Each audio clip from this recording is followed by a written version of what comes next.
Hey, beautiful. Today, I want to share with you the message that you can start to heal now. And I want to teach you how using a 5-step framework that I call my AWARE framework. This is especially useful for people who are at or near the beginning of their healing journey, but it includes good tips and strategies and reminders for people no matter where you are in your healing process. Now, for this session, I'm going to include a lot of great gems and nuggets of wisdom, so I want you to take the time to pause this video, grab a notebook, grab some pen and paper or an extra device to take notes on, okay? I'm gonna be using 2 notebooks myself. When I have my Be Curious cat notebook, I also have that I got somewhere at an airport, and I also got this lovely journal here, which was a gift from a friend when she went home to visit Nigeria. If you've taken the chance to grab your pen and paper, your writing utensils, let's jump in to the 5-step AWARE framework for you to start your healing journey. So the first A in AWARE is for awareness. Very appropriate, I know, but the awareness is what unlocks the gate to your healing, right? So you're at the very beginning, but it's the thing that unlocks the gate. Now you still have to exercise the free will and free choice to step through that gate, but we'll get to that in a second. But awareness can come in the form of a few different things. First is our feelings and our emotions. I remember taking group therapy once, and there was written on the chalkboard that our emotions are information. Our emotions are usually trying to tell us something. Maybe that something is going really well, that we're on the right track, or that something is maybe not what it needs to be or what it should be, or maybe something is actually unhealthy for us, either physically or spiritually, mentally or emotionally. And so paying attention to your emotions, allowing yourself to feel them and not judge them, but to ask, what is this emotion trying to tell me? What can this emotion teach me about where to go next, what I do want, what I don't want, and that sort of thing. Now, another form of awareness can come in the form of knowledge and information, right? So this is being educated on things, having research data or interesting facts or statistics or demographics or knowledge about history, right? Or being aware of, other cultures and other parts of society. So all of this awareness can show you more about yourself. Even though it seems like, it's research data about something else or some other thing, it can still be informative for you. I'll give you an example. I didn't realize I was in an abusive relationship until I read some research articles about the signs of abuse, right? And so that information, that knowledge, gave me greater awareness as to what was wrong in my life and my situation so that I can then make an effort and take action to change it. Another form of awareness we can have is with our other senses, including our intuition and our gut. So going back to that same relationship, my gut had been telling me a lot, but I rationalized out of it, dismissed it. I didn't pay attention to what my gut and my intuition had been pinging me about all along, right? And so not only having these forms of awareness, but learning to recognize them, learning to discern them, and most importantly, learning to listen to them is key to awareness and the overall healing process. When it comes to where we direct our awareness, it can be inward awareness, again, thinking about our feelings, our own wants, our own desires, our own opinions, and it can also be outward awareness. So becoming aware of the people that we are in connection with, becoming aware of our work environment, or becoming aware of our home environment, or the state of society, legal implications or policy implications, environmental factors, right? Having that inward awareness as well as outward awareness so that we know where we are in our journey and in our life. But our awareness can also be directed towards the past, the present, and the future. So becoming aware of what really happened. A lot of times when we're in therapy, for example, or when we process something with a friend or we read a book, it helps us to look back on our childhood. It helps us to look back on just past experiences, whether they be last week or last decade, and we might be able to see them more clearly. We might have a new perspective on them that contributes to our healing from those different situations. And then, of course, our awareness can be directed to the future. So again, thinking about what is it that I want for my future? What is possible for me in the future? What direction am I headed if I don't change? And what directions and possibilities might I step into if I do step forward and make the change and commit to my healing and transformation? Awareness can be increased. Our awareness can be developed. So it's not a static trait. It's not like, oh, well, some people are aware and they have a finite amount of awareness for their entire lives. But we can actually engage in specific activities to heighten our awareness and to deepen our awareness, right? So we can pursue greater awareness. And I'll link to a video either somewhere in one of these corners or in the description box, because I did a whole video on how to increase awareness, right? I walked you through several activities and practices and habits you can partake in to increase your awareness. Okay, so let's keep going. The W, the second step in the AWARE framework, has to do with your want and your will, your desire, your willpower. Do you actually want to heal? Do you want to engage in this transformation process? Do you want to proceed down this path? So you have the awareness that unlocks the gate, but the W, the second step, the want and the willpower, is when you step through the gate, when you make the decision to not only unlock the gate, but to walk through it for the first time, or maybe for the second time or the third time, right? And we'll talk more about that when we get further down the framework as well. Now, want and will is important because healing is not easy. Healing, you might have heard some people say that sometimes healing hurts more than the original wound, okay? And if your healing process isn't outright painful, outright excruciating, I'm just being honest and transparent, then at the very least, it might be uncomfortable. So I don't want you to think that healing is rainbows and sunshines, right? A lot of times when we are going through the healing process, we're reliving those painful moments. We're feeling those hurtful and painful, traumatic feelings and emotions all over again in the present. And so healing is not comfortable, to say the least. In some cases, it can even have moments that are pretty painful. However, there is a flip side to that. Healing is absolutely worth it. I think most people who have gone through any length of that healing process will say that, you know, it was looking kind of sketchy there for a while, but I'm glad. I'm in such a better place now that I'm glad I had the willpower. I'm glad I had the will to persist, right? And then want and will, the desire to stick with it, is necessary because healing is not linear. Healing does not go in a straight line. So you're not going to go from A to Z in one fell swoop, right? You're not going to go from A to Z once and then never have to do it again. So a few points. Healing is not linear. It's not a straight line. Healing actually spirals. And so a lot of times I explain to people the healing process like a spiral staircase, because a lot of times we'll say, why am I experiencing this again? Why is this coming up for me again? I thought I was done with this. I thought I was past this, and yet here it comes again. And so when you're going up a spiral staircase, it's almost like you're going around in a circle. You're just going around and around in a circle, and you're coming to the same point over and over again. But at the same time, you're ascending. So every time you come back around to the same spot, you're one level higher than you were before. You have a slightly higher vantage point than you did the first time you passed that same spot. And so healing, if we stick to it, if we persist with it, it can be very similar. That even though when we come back around to certain issues or to certain pain points or triggers, because we've stuck with the healing process, a lot of times we manage it better, we navigate it better, we have more perspective on what to do. A lot of times it doesn't take us as long to navigate those sticky or tricky situations. A lot of times it takes us less time to recover and to recuperate from those things, right? And so you'll notice that even though these things are coming up again, I notice that I'm stronger, more equipped to deal with them the second time or the third time or the fourth time, until eventually they don't even faze me, or I don't even recognize them anymore, okay? And then healing comes in waves. That's another metaphor that people like to use. People talk about grief coming in waves.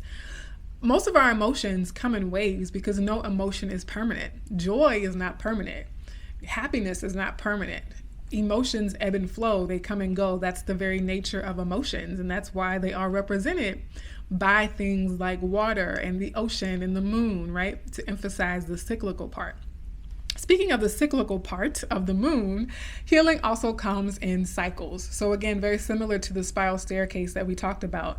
Healing comes in cycles, so you will be revisiting things, but again, you'll be more equipped, better prepared, and stronger to deal with the next time that comes around. Another analogy to think about is if you've ever hand washed clothes. I certainly have hand washed clothes, or even just hand washing anything, right? A car. The first time you do it, it's like, okay, that was just an initial rinse. And then now we're gonna like go back in and scrub, and then we're gonna rinse it again, and we still miss some spots, so then we have to go back in and scrub again. It's still not quite as clean, still a little dirty, but we're gonna go through the wash cycle one more time and then rinse again. And your washing machine does this as well, right? So whether you're washing by hand are using machine to wash your clothes, the same concept applies, right? Several wash cycles, and then you rinse, and then you wash again, and then you rinse. And so we can kind of think about healing in that way as well. Healing is ongoing, and in some cases, and many cases actually, healing could last a lifetime, right? Depending on how deep that core wound was, depending on how long you were in that traumatic situation, we have to expect that, healing has different time frames for many people, and depending on how significant that initial wound or trauma was and how long it lasted, it might take the rest of your life to be in that healing process. But again, that's why the want and the will is so powerful, and to know that even if you are always in that process for the rest of your life, you will see improvements. Things will get better. And so don't let the possibility that it'll never go away stop you from starting your healing journey, because starting your healing journey can at least allow you relief, respite, improvement, things getting better, right? So if you have the choice to lessen your pain or to stay in the same exact pain that you're in, I think most people would choose to lessen their pain, right? And again, in some cases, the pain can be totally eradicated. So healing, depending on what it is that you're healing from, is absolutely possible to do and be done with it for some people in some cases. But it's also true that for some people and some tragedies or some wounds that they're healing from, those in particular might last on until or up to, near the end of our lives, okay? So keep that in mind. When it comes to having the want and the will, a lot of people say, well, but I'm a little afraid, I'm a little timid, I'm a little unsure. So you don't have to completely be unafraid. You don't have to have no doubt or no hesitation. You just have to have enough will to overcome the fear, right? So if you think about scales, tipping the scale, it's not that you don't have any fear. It's just that the amount of willpower and the desire you have just slightly outweighs the fear, just enough to tip that scale, right? And so you see that, yes, the fear is still there, but I had just enough, 51%. Or 55% willpower and desire to outweigh the 45% of fear, okay? So let's go on to the third part, the second A in the AWARE framework, and that is assets. You want your assets. Assets are kind of like toolboxes, your toolbox, the actual resources and tools and mechanisms and resources. Did I say resources already? That you will use along your healing process. Here are some examples, just examples of common assets that you can use. One, books and journals. I like books and journals, one, because I like books, but also, as you can see, I like journals. Okay, and these are just two. I have like a third one on my desk. I have multiples over there on the shelves, some underneath my desk. So clearly I'm a fan of books and journals, right? But aside from books and journals, there are also things like podcasts and YouTube channels, like the one you're watching, right? Hopefully, definitely hit the like button if you've gotten this far in the video. Listening to things like podcasts and YouTube channels were really significant to me in my early days. I struggled with negative thoughts and negative thought spirals early in the morning. So what I did was I identified some YouTube videos, not just YouTube channels, but specific YouTube videos that I can immediately press play on in the morning, first thing when I woke up. So before I did anything, as soon as I opened my eyes, I had those positive YouTube videos queued up and ready to go so that I was not as susceptible or vulnerable to that morning downward thought spiral, right? A third asset could be apps like Headspace or Mindspace. Is that an app? Also different blogs and websites that are useful as well. Websites for affirmations and that sort of thing. Another thing is your faith or your spirituality could be an asset for you, whether you read a holy text or you read tarot cards or you read the sky and practice astrology or you have crystals. Whatever your spiritual practices, spiritual tools, including things like prayer and meditation, right? All of those spiritual assets are huge in terms of your healing process, whatever they might be for you. A fourth asset, well, we're on number 5, actually.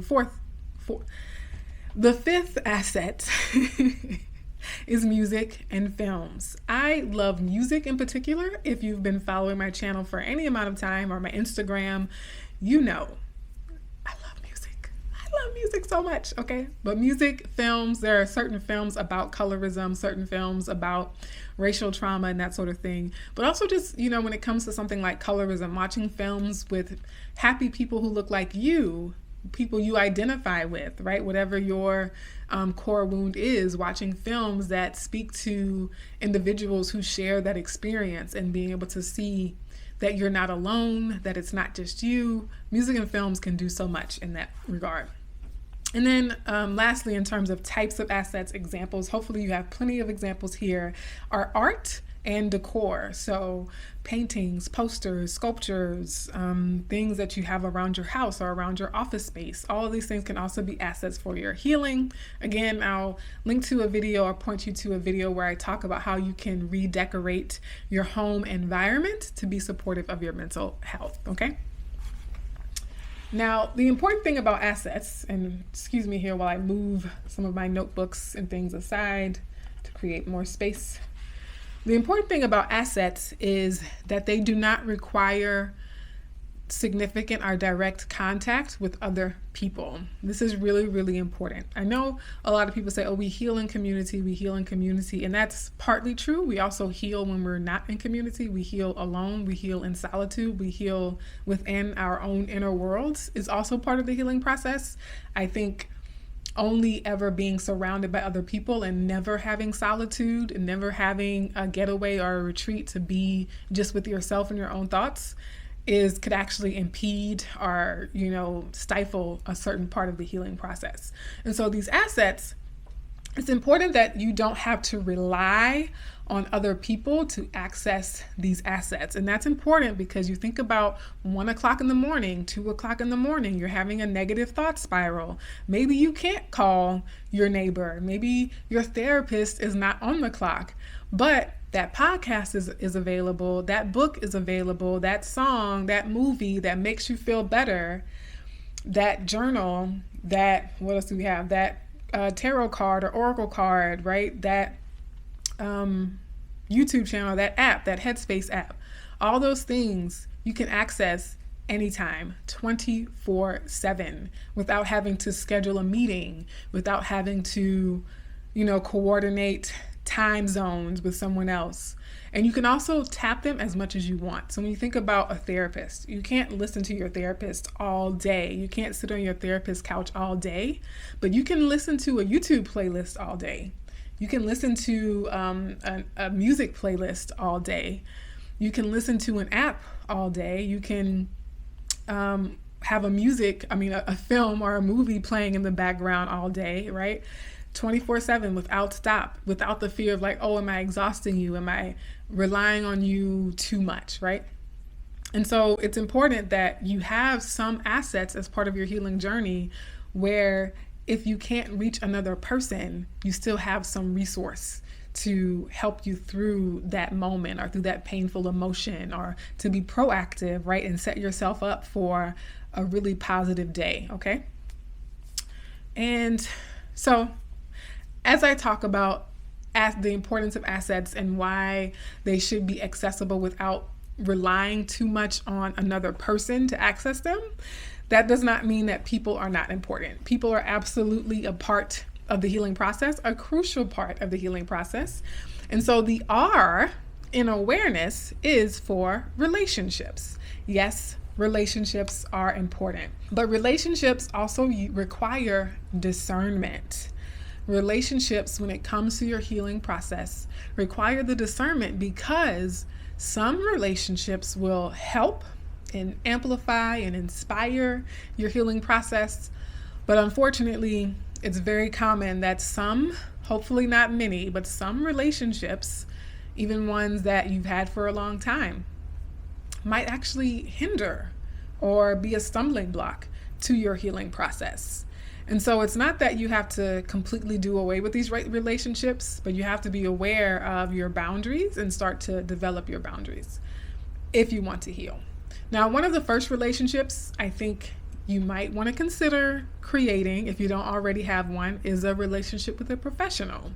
So that can include professional doctors, psychiatrists, counselors, therapists, social workers, Reiki practitioners, acupuncturists, massage therapists, right? A variety of professional relationships that you can keep as part of your resources, your relationship resources. And another thing that I have tried is support groups or group therapy. I've tried both. And so a lot of times we have, a specific need or a specific wound or a specific type of trauma. And especially if you're like an extroverted person and you like group settings and you like meeting new people, and it's really helpful for you to, again, see that you're not alone in something, and to see that there are other people like you in the world who've had similar journeys and who are working to get past that or to navigate that in a healthy way. So support groups can be virtual, they can be in person. I really liked my in-person group therapy sessions when I was in grad school. So group therapy, professionals, very helpful. Now, when it comes to just relationships in general, here are a few traits that I think are helpful to look for. And these are just a few traits. This list is by no means comprehensive. It does not include every single trait that you would want to have in a relationship. But for your healing journey, in my personal experience, as well as my professional experience working with clients and things like that, and in research, these are some traits that I think are really important for beginners and people who are early in their healing journey to really consider. The first is, do you trust this person with your secrets? You kind of intuitively know, right? Listen to your gut. I kind of intuitively know that I can trust person A with my secrets, but person B, I don't really know. I don't really feel that comfortable giving them my secrets, right? Another thing is that you're looking for people who are non-judgmental. This includes people who are not overly judgmental about themselves, and not just overly judgmental about you specifically, but it helps and increases the likelihood that this is a safe person if they just generally try not to judge people or to be overly critical or to be overly judgmental with people. So, it's not just like, oh, they never judge me, but you hear them gossiping and judging and talking about all these other people. That can kind of erode your trust that they won't also judge you when you tell them some of your most painful truths, right? Another trait is that person self-aware and self-reflective? It's hard to explain in just this short segment why that's so important, but because they are going to be a mirror for you, essentially, right? Especially if it's a relationship that you want to share this process with, it's important that if they're going to be a mirror for you during that process, that they have the ability to be self-reflective and to be self-aware, especially if you ever have to confront them about how they might have participated in your wounding, especially if you have to communicate with them about something they're doing that is hurtful or harmful to you. You want to know that they're at least going to hear you and consider what you're saying, okay? Another trait we have is that this is a person who is pro-improvement. And so in general, do they support like people trying to get the most out of life? Or do they kind of have the attitude of, well, who do you think you are? Like crabs in a barrel, tall poppy syndrome, where people just don't like to see other people advancing or improving or healing or overcoming things. They kind of just want the misery loves company type of person. You want to, when possible, avoid spending too much time in those kinds of relationships, especially during your vulnerable healing process. Another thing is good boundaries. Now, this might be hard if you're just starting your healing process. You might not even be aware of what a good boundary looks like, right? If part of what you're healing from includes a lack of boundaries or unhealthy boundaries in any way, This might be something that's hard for you to really recognize or identify in the beginning, but I still want you to be aware of it as a necessary and good quality to have in relationships, right? And so as you continue down this process, you'll get better at refining your boundaries, at identifying and communicating your boundaries, etc. And actually, I think I have a video where I talk about boundaries as well. So I'll look for that and link to it if I find it. Okay, and then the last thing is similar to being pro-improvement when I talked about crabs in a barrel or tall poppy syndrome, is that you want to look for people who are not prone to jealousy. And so there are times when anybody can have a jealous feeling, but you also can kind of sense when someone makes that their default. If their default is to always respond or react with some type of jealousy, that is not going to be helpful for you during your healing process, because you might be tempted to hold back or to shrink or to sabotage your healing process in order to keep that person happy and to keep them comfortable, okay? And the last thing I'll say, you already know this, more than likely you've heard this somewhere else, is that people are in our lives for reasons and seasons, okay?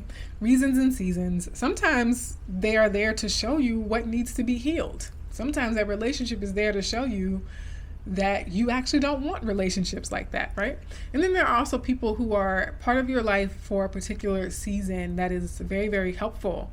And so people who you meet along your healing journey might only be part of your life for that specific purpose to help you in that part of your healing journey. It doesn't mean that they have to be lifelong friends or become, a second member of the family. All right, so we have one letter left. And before I get to this last letter, I just want to say that this video is brought to you by the CoffeeHouse. The CoffeeHouse is a global gathering spot for people who are really passionate about transforming and healing from the inside out, right? And so making the world a better place, starting with us. And the Coffee Shop is linked in the description box below. In case you were wondering, the CH in the Coffee Shop is Colorism Healing. It is more so the retail social gathering spot for Colorism Healing. And so you can browse the coffee shop and get weekly refills, which is a weekly podcast I have here on YouTube. But also there are PDF downloads and links to different books that I love, as well as merch, t-shirts, coffee mugs, hats, sweaters, some of them linked under this YouTube video perhaps.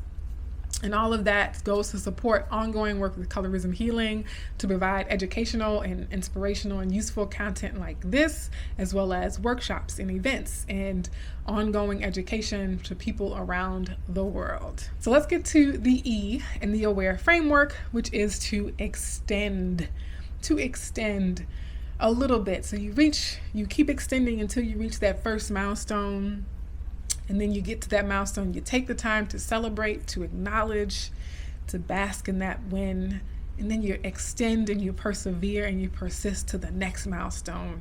And then you celebrate that one, you treat yourself, you acknowledge how far you've come, and then you extend to the next one, right? And so basically this is when we rinse and we repeat, right? We continue the process. We start the cycle over again. So persist and try again. However, I don't want you to just persist and keep trying. I want you to be self-reflective. I want you to review your results and say, this is really working for me. I'm going to continue. This went horribly wrong. Let me see where I can course correct. This therapist is absolutely not the right therapist for me. I'm going to find a new one and try again. This location I thought would be great, but it's too noisy for me to get sleep at night, so I have to pivot and change, right? So I want you to experiment and be open to things, even things that you might not have tried. Maybe you've never gotten a massage and someone says, hey, you ever thought about a full body massage to help you relax? And you're like, oh no, I'm not gonna do that. And then you try it and it's like, oh my gosh, this is so helpful for my healing process, my physical healing, as well as my emotional healing and mental healing. You just never really know. And so in addition to continuing to try again, you also want to try new things. Even if the things you're currently trying seem to be working okay, it's still helpful to occasionally try new things. But especially if what you're currently trying does not seem to be working, you absolutely, and rather than giving up on your healing journey altogether, try something else. And there are so many strategies, so many resources, so many assets, so many relationships that you can try again before just throwing up your hands and giving it all up. And so to help you do that, to help you pivot, to help you adjust, you want to document and track.